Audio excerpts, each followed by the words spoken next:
পশ্চিমবংগৰ ৰাজ্যপাল আৰু ৰাজ্য চৰকাৰৰ মাজত ক্ৰমাৎ বাঢ়িছে ব্যৱধান। ৰাজ্যপাল জগদীশ ধনখড়ক অপসাৰণৰ দাবীৰে ৰাজ্যসভাত দাবী উত্থাপন তৃণমূল কংগ্ৰেছৰ। শুক্ৰবাৰে ধনখড়ক অপসাৰণৰ দাবীৰে ৰাজ্যসভাত প্ৰস্তাৱ গ্ৰহণ কৰিলে তৃণমূল কংগ্ৰেছে। ৰাজ্যসভাৰ সচিবলৈ ইয়াক লৈ পত্ৰ প্ৰেৰণ কৰিলে তৃণমূলৰ নেতা সুখবেন্দৰ ৰয়ে। ধনখড়ৰ বিৰুদ্ধে পশ্চিমবংগত চৰকাৰৰ কাম কাজত বাধা প্ৰদানৰ অভিযোগ তুলিলে তৃণমূল কংগ্ৰেছে। উল্লেখযোগ্য যে ৰাজ্যপালৰ কৰ্মকাণ্ডক লৈ দীৰ্ঘদিনৰ পৰা ক্ষুণ্ণ হৈ আছিল মমতা বেনাৰ্জী নেতৃত্বাধীন চৰকাৰ। ইয়াৰ পূৰ্বে মৌখিকভাৱে ধনখড়ৰ বিৰুদ্ধে সৰব হৈ আছিল তৃণমূলৰ একাংশ সদস্য। যোৱা ২৭ জানুৱাৰীত এক দলীয় বৈঠকত ৰাজ্যপালৰ বিৰুদ্ধে অপসাৰণৰ প্ৰস্তাৱ গ্ৰহণৰ নিৰ্দেশ জাৰি কৰিছিল তৃণমূলৰ নেত্ৰী মমতা বেনাৰ্জীয়ে। ইউক্ৰেইন ৰাছিয়াৰ মাজত আজিও অব্যাহত আছে যুদ্ধ সদৃশ উত্তেজনা। ইয়াৰ মাজতে আমেৰিকা যুক্তৰাষ্ট্ৰৰ ৰাষ্ট্ৰপতি জো বাইডেনে আমেৰিকাৰ নাগৰিকসকলক ইউক্ৰেইন ত্যাগৰ জৰুৰী নিৰ্দেশনা জাৰি কৰিছে। নিৰ্দেশনাটোত ৰাষ্ট্ৰপতি বাইডেনে কয় যে সম্প্ৰতি চৰম সীমাত উপনীত হৈছে ৰাছিয়া ইউক্ৰেইনৰ মাজৰ সম্পৰ্ক। যিকোনো মুহূৰ্ততে ইউক্ৰেইনৰ আক্ৰমণ কৰিব পাৰে ৰাছিয়াই। আমেৰিকান নাগৰিকে সেয়েহে ইউক্ৰেইন ত্যাগ কৰাটো উচিত। কিন্তু ৰাছিয়াই ইউক্ৰেইন আক্ৰমণ কৰিলে আমেৰিকাই দেশৰ নাগৰিকসকলক উদ্ধাৰৰ বাবে সেনাবাহিনীত প্ৰেৰণ নকৰে। শেহতীয়াকৈ আৰৱ সাগৰত ইউক্ৰেইনৰ নৌ চলাচলৰ পথ বন্ধ কৰি দিয়াৰ অভিযোগ উত্থাপন হৈছে ৰাছিয়াৰ বিৰুদ্ধে। ইফালে ৰাছিয়াই চুবুৰীয়া দেশ বেলাৰুছৰ সৈতে বৃহৎ সামৰিক অনুশীলন আৰম্ভ কৰা বুলি বেলাৰুছৰ হৈছে ৰাছিয়াৰ ঘনিষ্ঠ মিত্ৰ দেশ। প্ৰধানমন্ত্ৰী নৰেন্দ্ৰ মোদীৰ বিৰুদ্ধে প্ৰতিবাদৰ জুইত জ্বলিছে তেলেংগানা। প্ৰধানমন্ত্ৰী মোদীয়ে গ্ৰহণ কৰা বিশেষ মন্তব্যৰ পাছতে এতিয়া বিদ্ৰোহৰ জুইত জ্বলিছে তেলেংগানা। তেলেংগানা ৰাষ্ট্ৰ সমিতিৰ নেতৃত্বত ৰাজ্যজুৰি চলিছে জোৰদাৰ প্ৰতিবাদ। শেহতীয়াকৈ মোদীয়ে সাংসদত তেলেংগানাৰ প্ৰতিষ্ঠা সম্পৰ্কত এক বিশেষ মন্তব্য কৰিছিল। তেওঁ ৰাষ্ট্ৰপতি ভাষণ সন্দৰ্ভত প্ৰদান কৰা ভাষণত মন্তব্য প্ৰকাশ কৰিছিল যে তেলেংগানাৰ প্ৰতিষ্ঠা অগণতান্ত্ৰিক হিচাপে আখ্যা দিছিল। মোদীৰ এই মন্তব্যৰ পাছতে এতিয়া তেলেংগানাৰ বিভিন্ন দল সংগঠনে ৰাজপথত প্ৰতিবাদত নামি পৰিছে প্ৰধানমন্ত্ৰীগৰাকীৰ বিৰুদ্ধে। বুধবাৰে ৰাজ্যজুৰি এই প্ৰতিবাদত বহুকেইগৰাকী মন্ত্ৰী বিধায়কেও অংশগ্ৰহণ কৰে। বিজেপিক ভোট নিদিলে উত্তৰ প্ৰদেশ হ'বগৈ কাশ্মীৰ, কেৰালা আৰু পশ্চিমবংগৰ দৰে। উত্তৰ প্ৰদেশৰ মুখ্যমন্ত্ৰী যোগী আদিত্যনাথৰ এই মন্তব্যত এতিয়া তোলপাৰ লাগিছে দেশৰ ৰাজনীতিত। এই মন্তব্যৰ পাছতেই যোগীক উভতি ধৰিছে কংগ্ৰেছৰ জ্যেষ্ঠ নেতা শশী থাৰুৰে। জ্যেষ্ঠ কংগ্ৰেছ নেতাগৰাকীয়ে কয় যে উত্তৰ প্ৰদেশ, কাশ্মীৰ, কেৰালা আৰু পশ্চিমবংগৰ দৰে হ'লে সেয়া হ'ব ৰাজ্যখনৰ বাবে আশাব্যঞ্জক বাৰ্তা। কিন্তু কাশ্মীৰৰ সৌন্দৰ্য, বংগৰ সংস্কৃতি আৰু কেৰালাৰ শিক্ষাৰ লগত একোৰে তুলনা নহয়। ইফালে আদিত্যনাথৰ এই মন্তব্যৰ প্ৰতিক্ৰিয়া প্ৰকাশ কৰিছে কেৰালাৰ মুখ্যমন্ত্ৰী পিনাৰায় বিজয়নে। তেওঁ টুইটাৰত উল্লেখ কৰিছে যে যোগী আদিত্যনাথে আশংকা কৰাৰ দৰে কেৰালালৈ পৰিণত হয় তেন্তে ৰাজ্যখনৰ বাসিন্দাই সৰ্বশ্ৰেষ্ঠ শিক্ষা, স্বাস্থ্যসেৱা, সমাজ কল্যাণ, জীৱন ধাৰণৰ মান লাভ কৰিবলৈ সক্ষম হ'ব। এক ভয়াৱহ আত্মঘাতী বোমা বিস্ফোৰণে কঁপাই গ'ল সোমালিয়া। বৃহস্পতিবাৰে পুৱা সংঘটিত এই আত্মঘাতী বিস্ফোৰণত মৃত্যু ঘটে ৬গৰাকীকৈ ব্যক্তিৰ। বিস্ফোৰণৰ ঘটনাটোত আহত হয় প্ৰায় ১৩জনৰো অধিক ব্যক্তি। এখন মিনিবাছক লক্ষ্য কৰি আত্মঘাতী বোমাৰুৱে সংঘটিত কৰে বিস্ফোৰণৰ এই ঘটনা।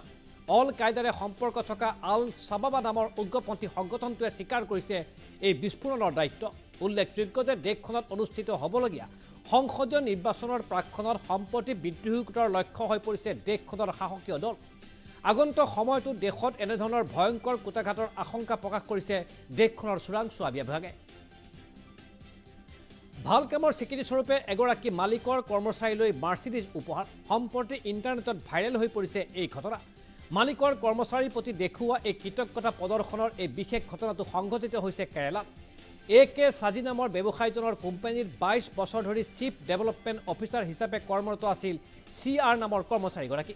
প্ৰতিষ্ঠানটোৰ সততাৰে কাম কৰাৰ বিনিময়ত CR নামৰ কৰ্মচাৰীজনলৈ এখন মাৰ্চিডিজ বেঞ্চ উপহাৰ আগবঢ়ায় AK সাজিয়ে। উপহাৰ প্ৰদান কৰি তেওঁ কয় যে বিগত ২২ বছৰে প্ৰতিষ্ঠানটোৰ প্ৰতি আগবঢ়োৱা নিস্বাৰ্থ সেৱাৰ বাবেই অনিছলৈ এই ক্ষুদ্ৰ উপহাৰ আগবঢ়োৱা হৈছে।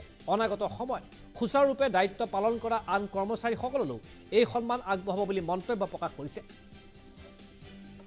গোৱাৰ প্ৰাক্তন মুখ্যমন্ত্ৰী দিগম্বৰ কামাতৰ বিৰুদ্ধে গুৰুতৰ অভিযোগ বিজেপিৰ। মুখ্যমন্ত্ৰী হৈ থাকোঁতে খনন কেলেংকাৰীত জড়িত থকাৰ অভিযোগ উত্থাপন কৰিছে বিজেপিয়ে। বিপৰীতে দলটোৰ এই অভিযোগ খণ্ডন কৰিছে বিৰোধী নেতা দিগম্বৰ কামাতে। তেওঁ বিজেপিৰ এই দাবী নস্যাৎ কৰি কয় যে ৰাজহুৱা হিচাপ সমিতিৰ এনে কোনো প্ৰতিবেদন নাই য'ত ৩৫,০০০ কোটি টকাৰ খনন কেলেংকাৰীৰ কথা উল্লেখ আছে। সম্প্ৰতি নিৰ্বাচনমুখী গোৱাৰ শাসক বিৰোধীৰ মাজত এনেদৰেই আৰম্ভ হৈছে বোকা ছটিওৱাৰ খেল। তাৰ মাজতেই অভিযোগ প্ৰতি অভিযোগৰে ৰাজনীতি উত্তপ্ত হৈ পৰিছে গোৱাৰ নিৰ্বাচনী দৃশ্যপট। ইফালে গোৱাত বিজেপিৰ হৈ প্ৰচাৰত নমা দেখিবলৈ পোৱা গৈছে প্ৰধানমন্ত্ৰী মোদী আৰু গৃহমন্ত্ৰী অমিত শ্বাহকো। হাৰিয়ানাত বহুমহলীয়া অট্টালিকা খহি মৃত্যু হ'ল দুগৰাকী ব্যক্তিৰ। বৃহস্পতিবাৰে ৰাজ্যখনৰ গুৰুগ্ৰাম অঞ্চলত সংঘটিত হ'ল এই ভয়ংকৰ ঘটনা। 22 মহলীয়া এটা অট্টালিকাৰ কেইবাটাও মহলা হঠাৎ খৰি পৰাৰ ফলত সংঘটিত হয় কমপ্লেক্সৰ ডি ব্লকৰ 6ষ্ঠ মহলাত চলি আছিল মেৰামতিৰ কাম।